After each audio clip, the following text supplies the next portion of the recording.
Hi everybody. I, after doing that two-part video series that Noelle did in Coffee Time, I was inspired to give some more practical advice. If you are inspired by what Noelle talked about and such an amazing topic, if you haven't seen it, go to part 1 here and take a look at her talk about money and its place in the world, and how we function with money now. But I wanted to give the more practical side of it, because I can understand how you could see that and go, "That's awesome! I'm ready. Where do I start?"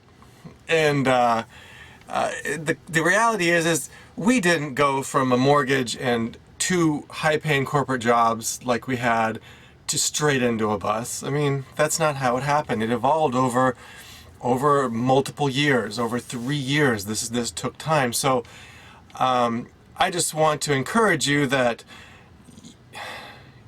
the answer isn't for you maybe to just drop everything. And you have little kids, you can't, there's no other situation, you're with your kids. I can't just go live in a van, I have kids. Well, that's not necessarily true. I just watched a video with a single mom who has 2 small children living in a trailer, a pull-behind trailer, and they live full-time, and she homeschools her kids. They're young, and it looks like, and she's so happy, and they have a wonderful life. So you could do that, but maybe you know that's too much. So here's some stuff to go on. So here's a little of a very condensed version of what we did in the last 3 years.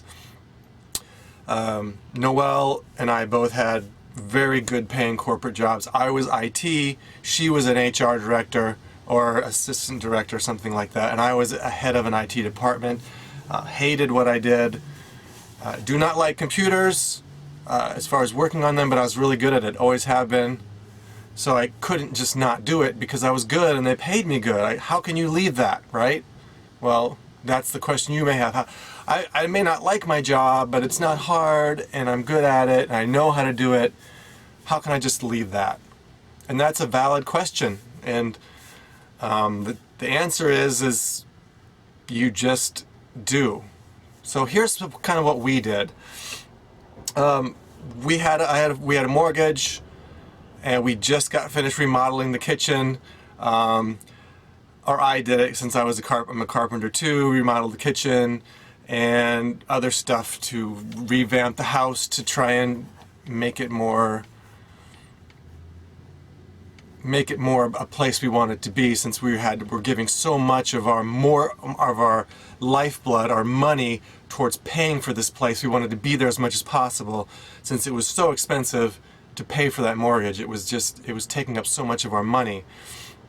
And so that's when we decided, and Noelle, we've talked about it multiple times, we stopped paying. I lost my job. Noelle had already given up her job to pursue writing and discovering herself, which led us on this journey to get us where we're at today. She did that full-time, discovering herself, and I worked full-time.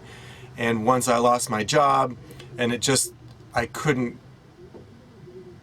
see getting another crappy job at a corporation that treated me like a number. They didn't give a crap about me, because we were in the middle of, just after the recession, with all the mortgage and all the fraud that the mortgage companies did on American class workers. We were just on the end of that, and so there were so many IT people coming out of college who needed a job, who may not have been able to do the job as good as me, but they could still do it, and they'd learn it, and they were smart. They could pick it up. Why would they pay me $70,000 when they could pay someone else $40,000?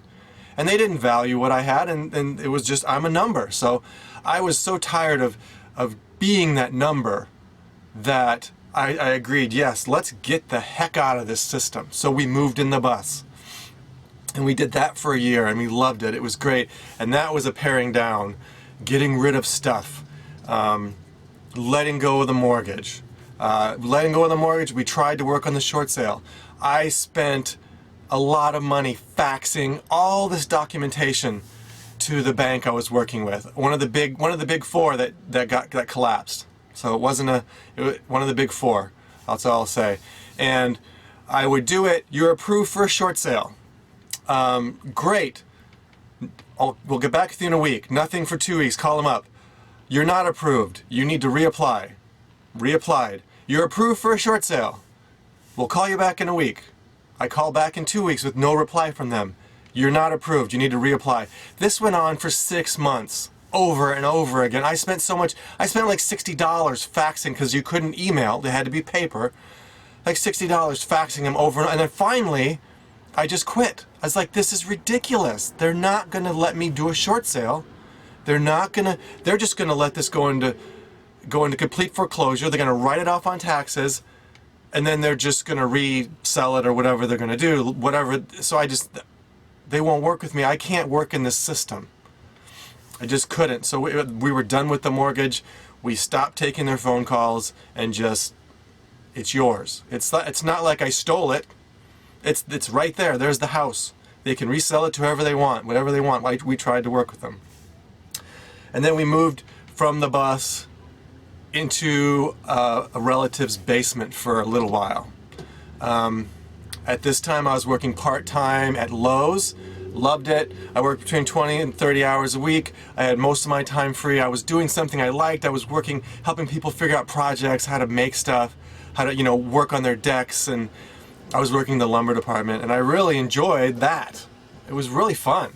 Didn't make a lot of money, but we were making enough. We could go to the movies every once in a while, and it was really a great time to figure out, okay, we don't need as much. Gosh, now that I'm not working in this corporate job, I don't feel like I need to go spend a bunch of money now on the weekends to make up for it, to make a value of that job. I can just enjoy my time with my wife in this beautiful place in Colorado. And so that understanding came through, that when you simplify your life, even your job and your home and your finances, you don't need to spend as much money on junk to get over it, to prepare for Monday morning. And so that's a big thing that I never even thought of. Like, we were spending money on stuff simply because we need to, well, if we're working this crappy job, at least we get to go out to dinner, at least we get to go to the movies, at least we get to go on this vacation. That makes it worthwhile. And when you take that part out of it, that crappy job, that crappy career that just stifles you, then you don't need to take that big vacation. You don't need to go out to eat all the time. And there again, money, you don't need to spend that money. Okay, so then we were able to find a nice deal. We were able to sublet somebody's apartment for a couple of months after the basement. We lived in the basement for like a month.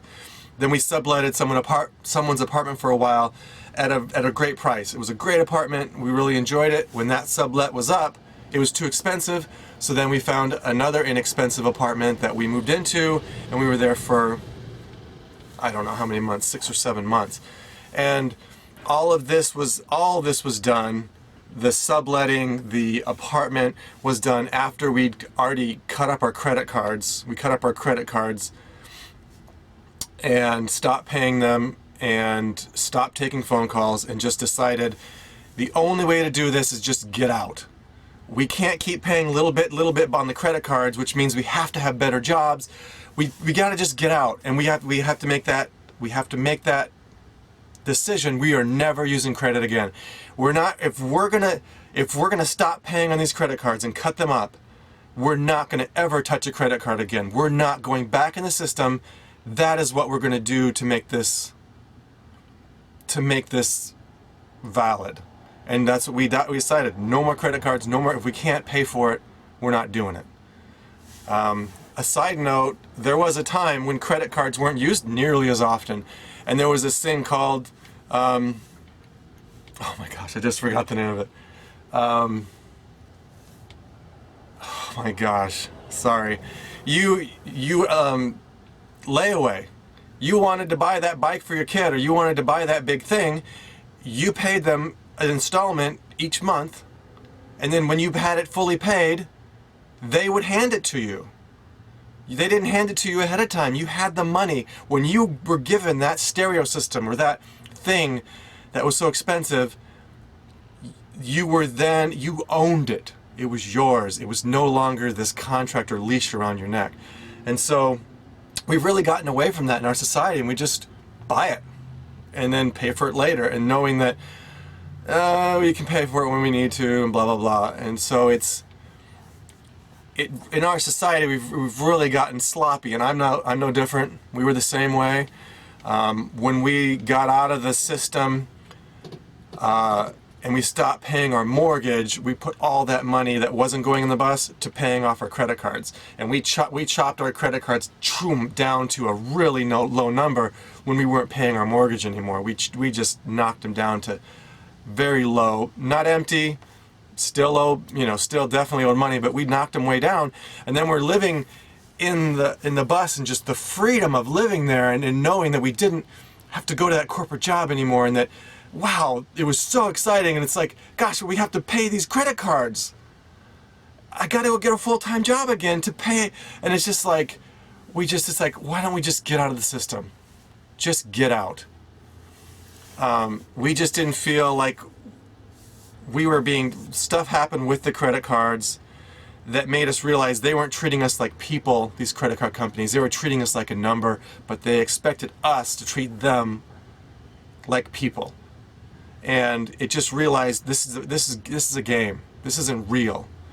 If they're not going to treat us with respect, when we're trying to work with them to pay off some of it but not the full amount, then we're just going to get out. We're done with this relationship. We're divorcing the credit system, and we just had to cut our losses and be done with it, and decide our credit score didn't matter anymore.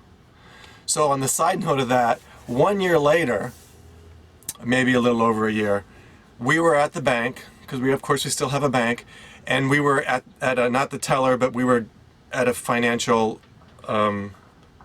we were at one of the people, one of the bankers, and they were helping us with something, and they said, you've been pre-approved for a credit card for $10,000. And we're like, oh no, that must be a mistake. We don't really have good credit. We just like short, like we don't have, oh no, you're definitely approved for a nice low interest rate. And we were just dumbfounded, shocked. At that point I realized even more, it's not real. We didn't pay our credit cards. We stopped taking their phone calls. We didn't work with them. Once we stopped, we tried to work with them. Once we stopped trying to work with them and nothing else, and we just stopped paying, they wanted to give us another credit card. It's not about what we owe them. It's about us being in the system and feeding this machine. That was the deal. It's like after 9/11 happened. Horrible, of course, but something that disturbed me even back then, when I was in the system, corporate, mortgage, brand new car payments, timeshare, so I could go on vacations. George Bush, what did he say after 9/11? His big statement was, the most important thing you can do for this country is go spend money. He didn't say, go to your neighbor and support them in this hard time. He didn't say, donate to the charities to help the families of the victims. He didn't say, trust in God, or trust in your inner spirit that we are a strong nation and we're going to get through this. He said, go spend money. This government treats us like a number, just like the corporations do. If we don't do credit, the country in its current state will not support itself. It's held up by the fact that we all have mortgages, we all have credit debt, and we pay on the credit on that, and we never pay it off in full, and that interest is what is holding up this faulty system of everything is based on money. Money is the only thing that matters. at the highest level. Maybe not down in the city level, in the county level, but at the highest level where all the huge decisions are made. That is what we are. We are a number, a cog in the wheel that is only here to keep the cog, the machine running, and keep the highest, the 1% of the people who own 99% of all the money in this country, the people working, the main majority of people are holding up the 1% so they can get richer and richer, and they want us to stay right where we're at. The money that they used to bail out those banks with, they could have bought everyone in the country a house. Zero mortgage, here you go, here's a house, free. But they didn't do that. They bailed out these gigantic corporations that were defrauding our government and us as people. I lost my home, I lost my job because of it. Defrauding us, and they gave them low interest loans, and within a year, nobody went to jail. Within a year, or maybe a little over a year, those same companies that were going bankrupt and the government had to bail them out, they had the highest bonuses and profits they've ever had. 1 year later, no consequence for what they did. If you defrauded $10 million, which they had billions and trillions, if you stole $10 million from a bunch of people, you wouldn't then get a small loan from the government and then have highest profits you've ever seen 1 year later. You'd be in jail. That one, The Big Short, the movie Noelle spoke about, it's about that. It's all about how it happened. And we were just shocked to watch it. This is how it really happened. It was really eye-opening, and it's like, wow, this really is a crazy system we're in. So, this is what got us to the van. It didn't happen in one day. It happened in over 3 years. From the apartment, the cheap apartment, we then moved in the van from there, and it took time though. It took paring down, getting rid of stuff, selling everything, and then buying more stuff, and then selling, and then paring down our clothes. And the more we pared down, the freer we felt. It's amazing. The less stuff you have, the more free you feel, and the happier you actually are, and the less money you need because you're already happy. I lived in the system too. I lost 70 pounds. My health improved. I'm happier. I'm more alive because I got out of that money system. And I'm not saying go move in a van tomorrow. Here's some things.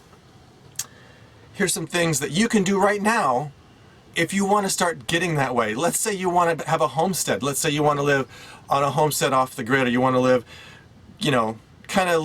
take care of yourself, have a farm, live in a van, live in an apartment somewhere in the city that you love, but you don't want to be trapped to this job. Whatever it happens to be for you, you can just cut your credit cards up today. And maybe you want to keep paying on them, but just cut them up. Stop agreeing with the credit system altogether. Go take that expensive car you may have, that mortgage, that loan you have on your car, drive your car back to the dealership, hand them the keys, and walk away. You haven't stolen anything from them. They have their car back. Do the same thing with your house. They have your house. Let them take and do what they want with that house. They can resell it.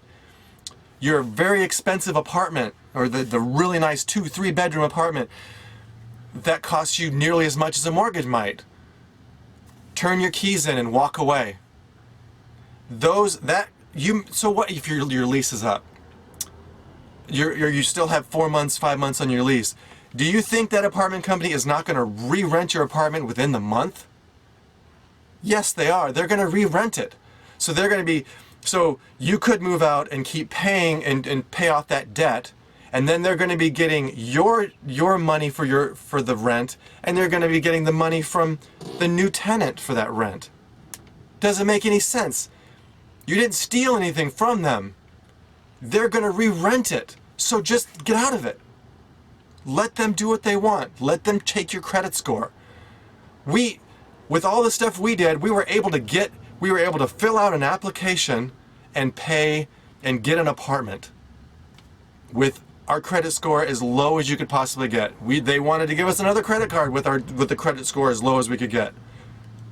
This whole thing of your credit score is going to ruin your life if it's bad is just not true. It's a lie that we believe because we don't know any better. And I'm telling you, at least for us, it's a lie for them to offer us credit cards and for us to get an apartment. Okay, so now that you've cut up your credit cards, you have a cheaper living situation. Let's say that, and here's some options.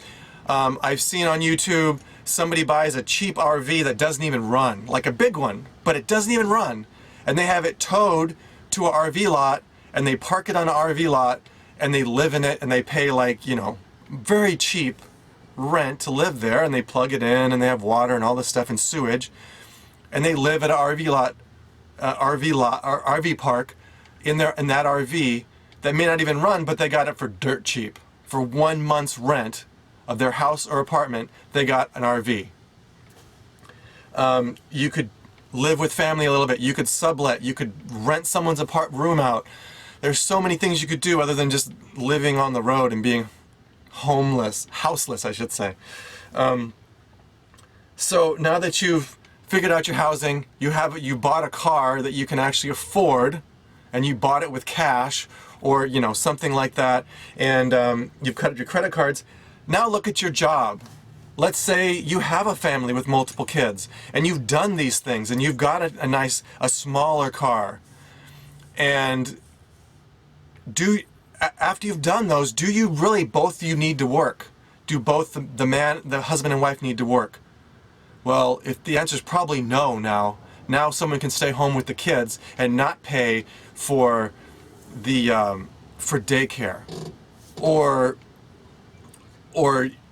you don't both need to work because you're not paying for that mortgage, and you can live in that smaller apartment, and now look at the money that you can put towards your dream, towards your life, towards your purpose in the world, other than just filling the pockets of people who are already exorbitantly rich. Think about that. If you didn't have a car payment, a house payment, if you didn't have credit card bills, how much extra money would you have every month, and what could you do with that to really make your life rich, to really enrich your life? Think about that. That's huge. And then you don't have that crappy job, corporate job you hate. You might have a job like me. I worked at Lowe's. I worked at a sporting goods store. I worked as a construction worker. I worked as a security guard. I worked at a lot of different jobs, making $10 to $12 an hour, which was more than enough to pay for an apartment, going out to eat regularly, and going to the movies. More than enough. And we were much happier than before. Not as happy as we are now by any means, but we were much happier, for sure, with just one person making $12 an hour. We loved it. Let's see.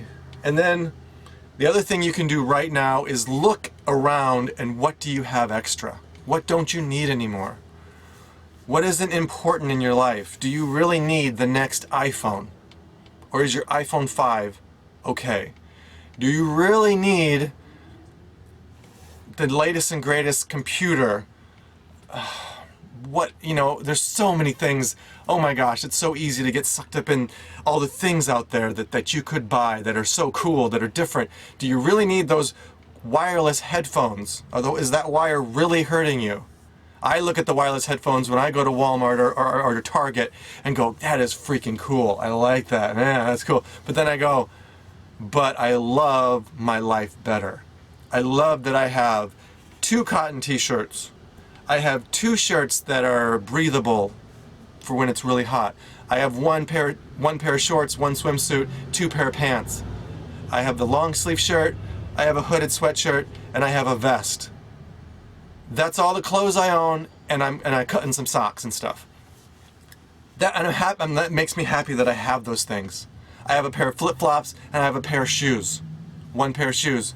This makes me like, gosh, it's just freeing to not have all that stuff in the closet. Noelle, she had a huge closet full of clothes because she was corporate.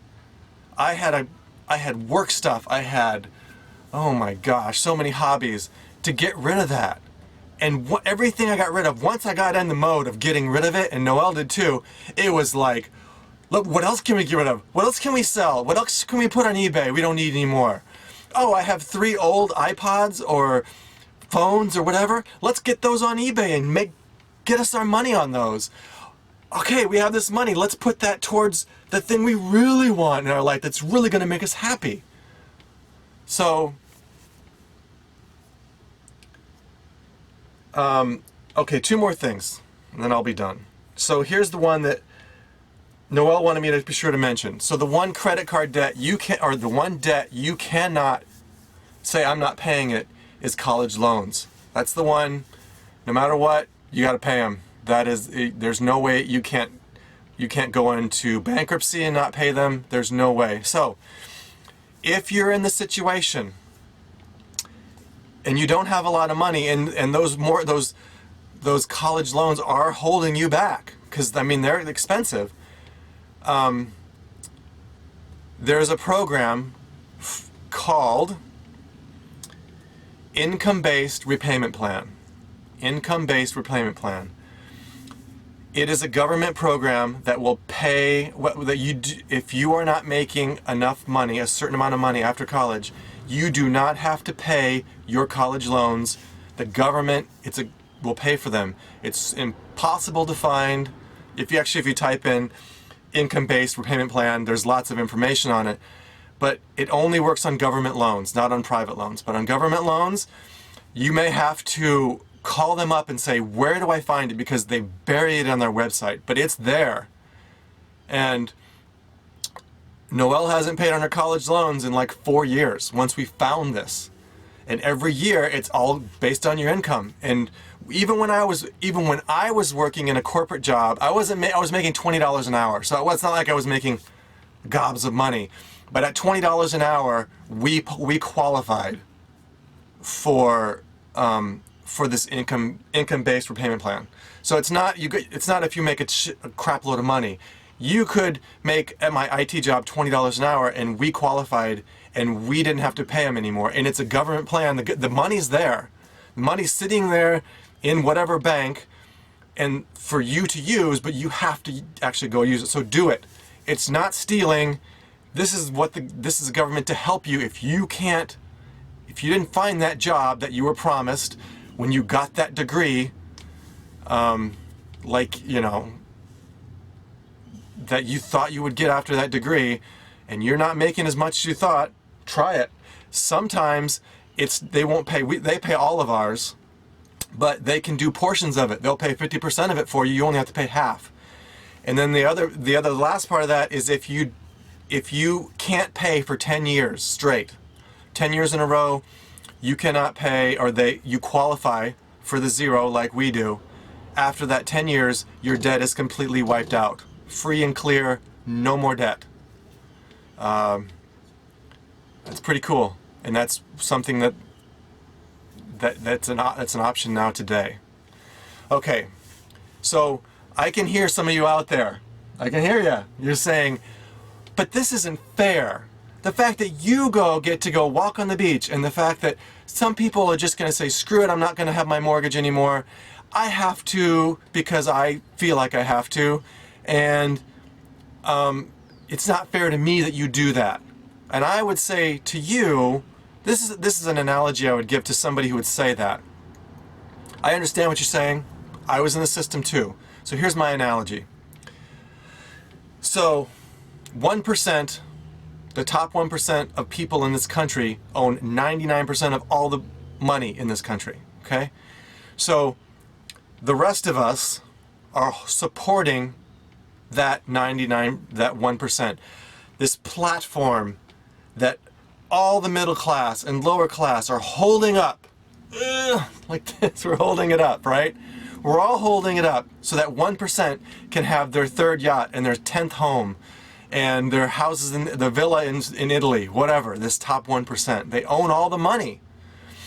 So here we are, holding up this platform of money that's theirs, and we don't get to touch it because we're holding it up. And here I am, I'm next to you, the guy who says this isn't fair. It's not fair. Not what I'm doing, it's not fair that what they're doing. That there is no equality of any kind. So I'm standing next to you holding this up, trudging along, walking down the road, however you want to analogize it. And I look down and the chain on my ankle's gone. And I look around and no one has the chain on their ankle anymore.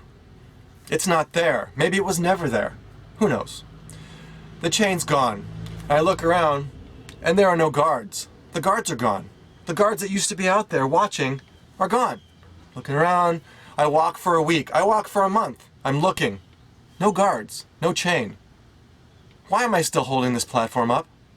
Why am I still holding up this 1% of the people that have 99% of the money? So I say to you, I say, hey, dude, buddy, look at this. The guards are gone. No one's watching. Why are we holding this up? Let's go. And he says, he or she may say, well, wait a minute. How do you know they're not hiding around that corner behind the tree? How do you know they're not waiting for us to run so they can grab us and bring us back and punish us? And I'm like, but it's been a month. It's been a week. It's been an hour. I'm getting the hell out of here. And that person may say, it's not fair. Why do you get to leave and run away and not have to hold this burden up for this 1% when I have to stay and do it? And I say to this person, I go, what are you talking about? You don't have to do this. It's your choice to do it. No, I have to. My credit score. What about my credit score? How are my kids going to get into college? How am I going to... And I say to you, I'm sorry, but how healthy you don't look very healthy. You look really stressed out. You could die of a heart attack tomorrow the way you're living. Then what? What was your life for? So that the 1% of people can buy another house in Spain? And I say, I'm out of here. And he says, but you can't go unless I can go. And I'm like, I'm going. I'm not going to stay here and hold this platform up. I invite you to come with me. But I'm not staying here any longer. And you get out from under it and you walk away. What would happen if 10% of Americans, there's 350 million people in this country. What happened if 35 million people walked away? Just walked away and stopped holding up that 1%. The system would crash and it would have to change to support the people who are underneath. That's what would happen. I don't think it's going to happen right now. I think if 1% of the people walk away, 2% of the people walk away, then good for you. Do what you got to do to be happy and to not die of a heart attack and to not be overweight and to not drink and do drugs and be addicted to pornography and all these things to distract us from our shitty lives that we lead. Get out from under that platform and do it for yourself and stand out here and go, look at me, my arms are open, my back isn't hunched anymore. Come on, let's go. You won't believe how happy it is out here. As Noelle's analogy, come float in the river with me. All right? So this is my talk. I don't even know how long this was, but here's some practical stuff you can do. And I thank you all for watching.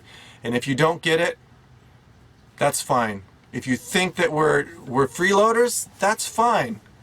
Call us freeloaders if you want, but we're outside of that platform holding up that 1% of people. I don't think it's a bad thing. I don't think it's a bad thing. I'm happy, I'm full of love, I'm full of life, and I'm glad to share this with you, and I hope this helps you even a little bit. Just get rid of half the clothes in your closet, and you'll be surprised what it feels like. All right. Everyone have a great day, and blessings on your life. Namaste.